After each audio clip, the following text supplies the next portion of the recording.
नमस्कार दोस्तों, स्वागत है आपका आर.के. क्लासेस में एनसीईआरटी थ्रू एमसीक्यू हिस्ट्री में। आज हम लोग 10वां लेसन करने वाले हैं, व्यापारी, राजा और तीर्थयात्री। इससे पहले कुल 9 लेसन को हम लोगों ने कंप्लीट कर लिया है। यदि आपने उसको नहीं देखा है तो उसको आप देख सकते हैं, उसका अलग से प्लेलिस्ट बन चुका है। क्लास थोड़ा धीरे जो है अपलोड हो रहा है क्योंकि तबीयत थोड़ी ठीक नहीं है।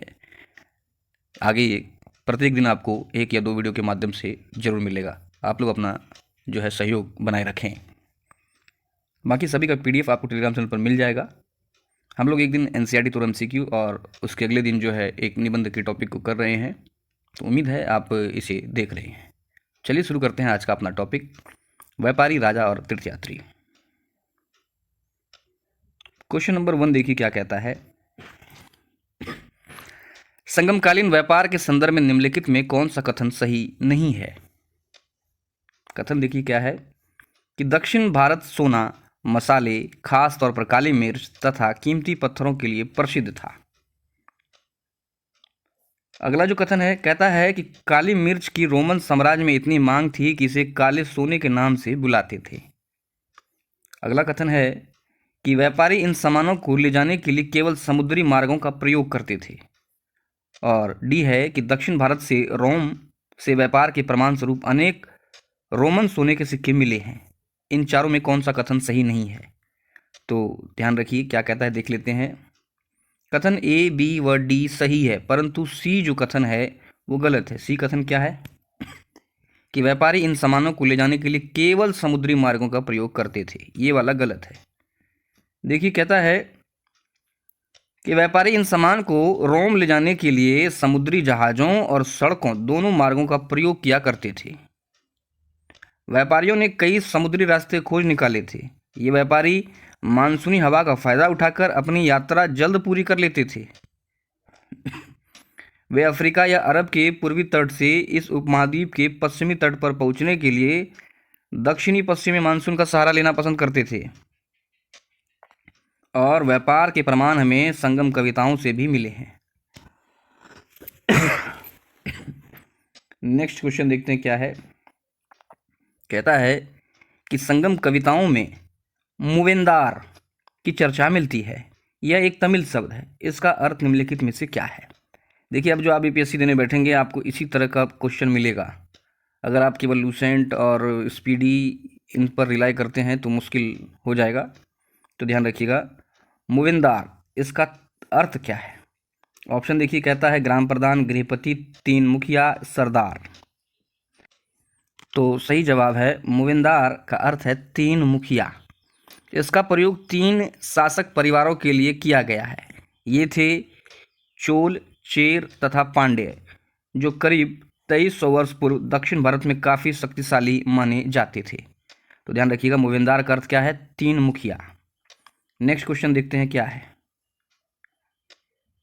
चोल, चेर तथा पांड्य शासकों के संदर्भ में निम्नलिखित कथनों पर हमें विचार करना है। क्या है कथन। पुहार और मदुरै इनके महत्वपूर्ण सत्ता केंद्रों में सम्मिलित थे। पुहार और मदुरै। नेक्स्ट कहता है कि ये लोगों से नियमित कर के बजाय उपहारों की मांग करते थे। कौन सा कथन सही है। ध्यान रखिए, केवल 1, केवल 2, 1 और 2 दोनों, ना तो 1 ना ही 2, ऐसा ही ऑप्शन आपको एग्जाम में मिलेगा क्योंकि ई ऑप्शन जो है उड़ जाएगा।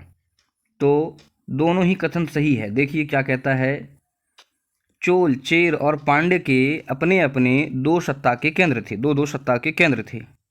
इनमें से एक तटीय हिस्से में और दूसरा अंदरूनी हिस्से में था। इन 6 केंद्रों में से 2 बहुत महत्वपूर्ण थे। एक था चोलों का पतन पुहार या कावेरीपत्तनम और दूसरी थी पांड्यों की राजधानी मदुरै। ध्यान रखिएगा, तीनों के अपने 2 केंद्र थे, तो कुल हो गए 6 केंद्र। इस 6 केंद्र में 2 बहुत फेमस था। चोल का था पुहार या कावेरीपत्तनम और पांड्य का था उसकी राजधानी मदुरै।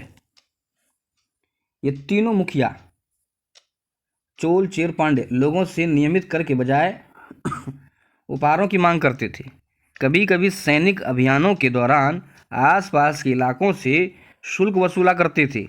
इनमें कुछ धन अपने पास रखते, बाकी अपने समर्थकों, नाते रिश्तेदारों, सिपाहियों तथा कवियों के बीच बांट देते थे।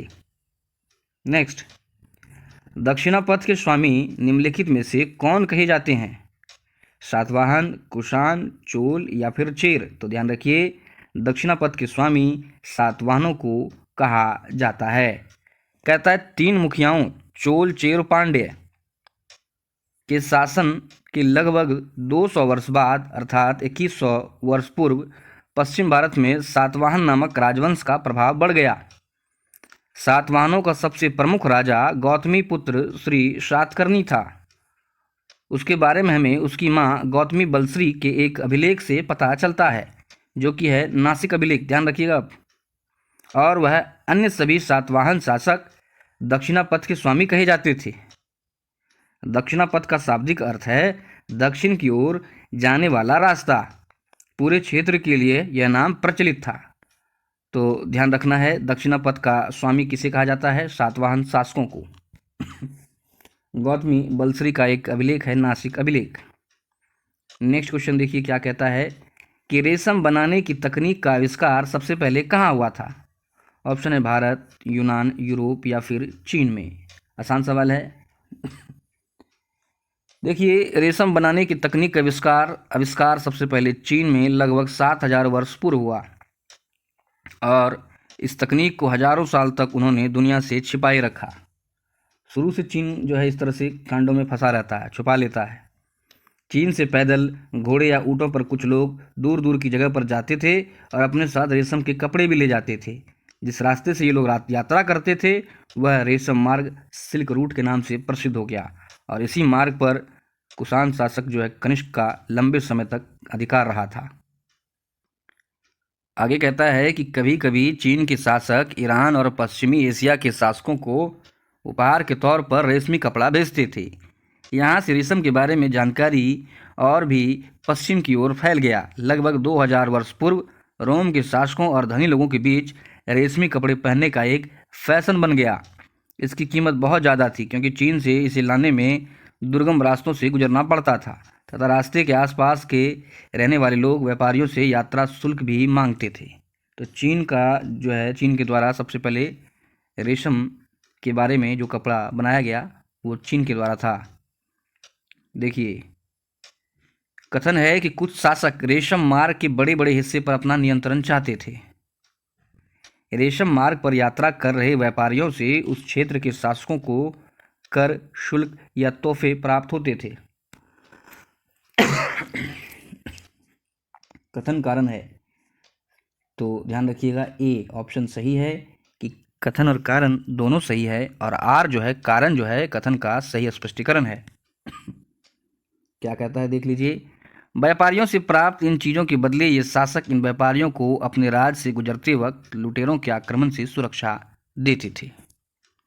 नेक्स्ट क्वेश्चन क्या है देख लेते हैं। कुषाणों के संदर्भ में निम्नलिखित कथनों में कौन सा सही नहीं है? कथन देख लेते हैं।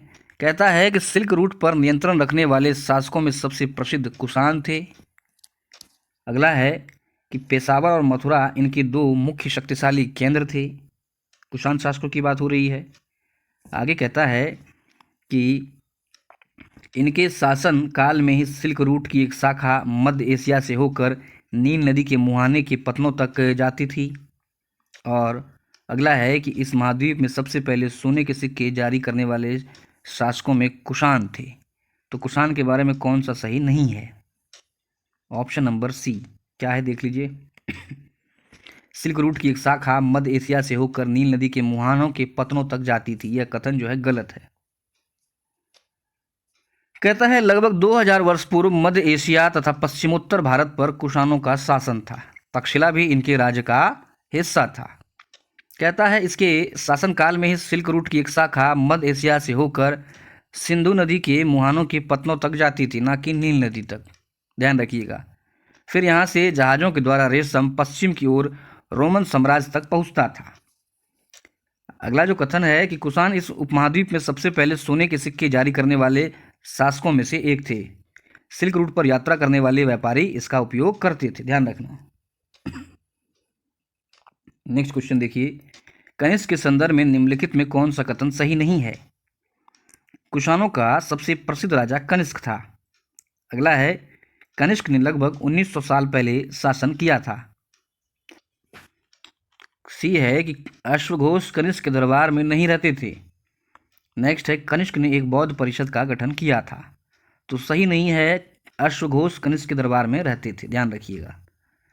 कहता है कि कथन ए, बी व डी सही है परंतु सी गलत है। कुषाण ने एक बौद्ध परिषद का गठन किया था, चौथा बौद्ध संगति जो इसी के काल में हुई थी, जिसमें एकत्र होकर विद्वान महत्वपूर्ण विषय पर विचार विमर्श करते थे। बुद्ध की जीवनी बुद्ध चरित्र के रचनाकार कवि अश्वघोष कनिष्क के दरबार में रहते थे, ध्यान रखना है। अश्वघोष तथा अन्य बौद्ध विद्वानों ने अब पाली की जगह संस्कृत में लिखना शुरू भी कर दिया था। नेक्स्ट क्वेश्चन देखिए क्या है कि बुद्ध की जीवनी बुद्ध चरित्र के रचनाकार कवि कौन है। तो ये अश्वघोष हैं। बुद्ध की जीवनी बुद्ध चरित्र के रचनाकार कवि अश्वघोष थे। ये कुषाणों के सबसे प्रसिद्ध शासक कनिष्क के दरबार में रहते थे। अश्वघोष तथा अन्य बौद्ध विद्वानों ने अब संस्कृत में लिखना शुरू कर दिया था। कहता है पार्श और वसुमित्र जैसे बौद्ध दार्शनिक तथा नागार्जुन जैसे विद्वान ये भी कनिष्क के दरबार में ही रहते थे। नेक्स्ट क्वेश्चन देखिए क्या कहता है कि मौर्योत्तर काल में बौद्ध धर्म की एक नई धारा महायान का विकास हुआ। इस नई बौद्ध धारा में आए नए परिवर्तन के संदर्भ में निम्नलिखित कथनों पर विचार करें। अच्छा सवाल है। पहला कथन देखिए क्या है, बहुत अच्छा सवाल है। पहले मूर्तियों में बुद्ध की उपस्थिति संकेतात्मक रूप से दर्शाई जाती थी, पर अब बुद्ध की प्रतिमाएं बनाई जाने लगी। कथन दूसरा है बोधिसत्व में आस्था को लेकर परिवर्तन आया। तो इन दोनों में कौन सा कथन जो है महायान के बारे में सही है। तो ध्यान रखिए दोनों ही सही है, ए और बी जो भी है ऑप्शन दोनों सही है। दोनों कथन सही है। महायान धारा में प्रविष्ट मूर्ति निर्माण के बदलाव के तहत पहले जो संकेतात्मक थी उसकी जगह बुद्ध की प्रतिमाएं बनाई जाने लगी। इनमें से अधिकांश मथुरा में तो कुछ तक्षशिला में बनाई गई। ध्यान रखिएगा मथुरा कला के अंतर्गत जो है सर्वाधिक बुद्ध मूर्ति का निर्माण किया गया और गंधार कला में भी। कहता है बोधिसत्व उन्हें कहते हैं जो ज्ञान प्राप्ति के बाद एकांतवास करते हुए ध्यान साधना कर सकते थे। अब इस आस्था में परिवर्तन हुआ। अब ऐसा करने के बजाय महायानी लोगों को शिक्षा देने और मदद करने के लिए संसारिक परिवेश में ही रहना ठीक समझने लगे थे। आगे कहता है कि धीरे धीरे बोधिसत्व की पूजा काफ़ी लोकप्रिय हो गई और पूरे मध्य एशिया, चीन और बाद में कोरिया तथा जापान तक भी फैल गई थी। नेक्स्ट देखिए बौद्ध धर्म के प्रसार के संदर्भ में निम्नलिखित कथनों पर विचार करना है। क्या है कथन कि बौद्ध धर्म दक्षिण पूर्व की ओर श्रीलंका, म्यांमार, थाईलैंड तथा इंडोनेशिया सहित दक्षिण पूर्व एशिया के अन्य भागों में भी फैला। आगे कहता है कि इन क्षेत्रों में थेरवाद नामक बौद्ध धर्म का आरंभिक रूप कहीं अधिक प्रचलित था। थेरवाद का कहता है उपयुक्त में से कौन सा कथन सही है। तो दोनों ही कथन जो है सही है। कहता है बौद्ध धर्म का प्रसार दक्षिण पूर्व एशिया की ओर श्रीलंका, म्यांमार, थाईलैंड, इंडोनेशिया और इसके अन्य भागों में भी हुआ। इस क्षेत्र में थेरवाद नामक बौद्ध धर्म कहीं अधिक प्रचलित था, जो बौद्ध धर्म का आरंभिक रूप था। नेक्स्ट क्वेश्चन देखिए क्या है कि भारत की यात्रा पर आए निम्नलिखित चीनी बौद्ध तीर्थयात्रियों का कालक्रम के अनुसार सही क्रम चुनना है। इत्सिंग, ह्वेनसांग, फाहियान। तो ध्यान रखिए सबसे पहले आया था फाहियान, फिर ह्वेनसांग, उसके बाद इत्सिंग। फाहियान जो है चंद्रगुप्त द्वितीय, ह्वेनसांग हर्षवर्धन के काल में आया था। भारत की यात्रा फाहियान लगभग 1600 वर्ष पूर्व आया, ह्वेनसांग 1400 वर्ष पूर्व तथा इत्सिंग जो है इसके 50 वर्ष बाद भारत आया। ये सब बुद्ध के जीवन से जुड़ी जगहों पर और प्रसिद्ध मठों को देखने के लिए भारत आए थे। अगला क्वेश्चन है विष्णु के वराह रूप की मूर्ति कहाँ से प्राप्त हुई है। महाराष्ट्र से, मध्य प्रदेश, असम या तमिलनाडु। तो ध्यान रखना है विष्णु के वराह रूप की मूर्ति हमें मध्य प्रदेश से प्राप्त हुई है। कहता है पुराणों के अनुसार जल में डूबी पृथ्वी को बचाने के लिए विष्णु ने वराह रूप धारण किया था। यहाँ पृथ्वी को एक स्त्री के रूप में दर्शाया गया है। अगला क्वेश्चन देखिए, भक्ति परंपरा के संदर्भ में निम्नलिखित में कौन सा कथन सही नहीं है? अच्छा सवाल है। भक्ति परंपरा की शुरुआत मौर्योत्तर काल में हुई। फिर कहता है भक्ति मार्ग की चर्चा भगवद गीता में की गई है। भक्ति मार्गी आडंबर के साथ पूजा पाठ पर जोर देते थे। अगला है कि भक्ति मार्गी मानते थे कि उनके आराध्य देवी या देवता मानव, सिंह, पेड़ या किसी अन्य रूप में हो सकते हैं। इन चारों में कौन सा कथन सही नहीं है? तो ध्यान रखिए कि भक्ति मार्गी आडंबर के साथ पूजा पाठ पर जोर देते थे, यह कथन गलत है। कहता है देवी देवताओं की पूजा का चलन मौर्योत्तर काल से शुरू हुआ था। इसमें शिव, विष्णु और दुर्गा जैसे देवी देवताएं शामिल हैं। इन देवी देवताओं की पूजा भक्ति परंपरा के माध्यम से की जाती थी। किसी देवी देवता के प्रति श्रद्धा को ही भक्ति कहा जाता है। आगे कहता है भक्ति मार्ग की चर्चा हिंदू के अनेक पवित्र ग्रंथ भागवत गीता में की गई है। भक्ति मार्ग अपनाने वाले लोग आडंबर के साथ पूजा पाठ करने के बजाय ईश्वर के प्रति लगन और व्यक्तिगत पूजा पर जोर देते थे। कथन सी गलत है। आगे कहता है कि भक्ति मार्ग अपनाने वालों का मानना था अगर आराध्य की सच्चे मन से पूजा की जाए तो वह उसी रूप में दर्शन देंगे जिसमें भक्त उसे देखना चाहता है। अतः इस विचार की स्वीकृति बढ़ने के साथ साथ कलाकार देवी देवताओं की एक से बढ़कर एक खूबसूरत मूर्तियां बनाने लगे। भक्ति मार्ग के बढ़ते प्रभाव के काल में ही दक्षिण भारत में लगभग 1400 साल पहले एक शिव भक्त अपार ने तमिल में शिव स्तुति की रचना की थी। ये शिव भक्त अपार एक बड़ा भूस्वामी वेल्लाल था। नेक्स्ट क्वेश्चन देखिए क्या है कि केरल के ईसाइयों को सीरियाई ईसाई कहा जाता है। कारण है कि केरल के ईसाई संभवतः पश्चिमी एशिया से आए थे। कथन कारण वाला सवाल है तो ध्यान रखिए ए और आर दोनों सही है, सही स्पष्टीकरण भी है। कहता है लगभग 2000 वर्ष पूर्व पश्चिमी एशिया में ईसाई धर्म का उदय हुआ।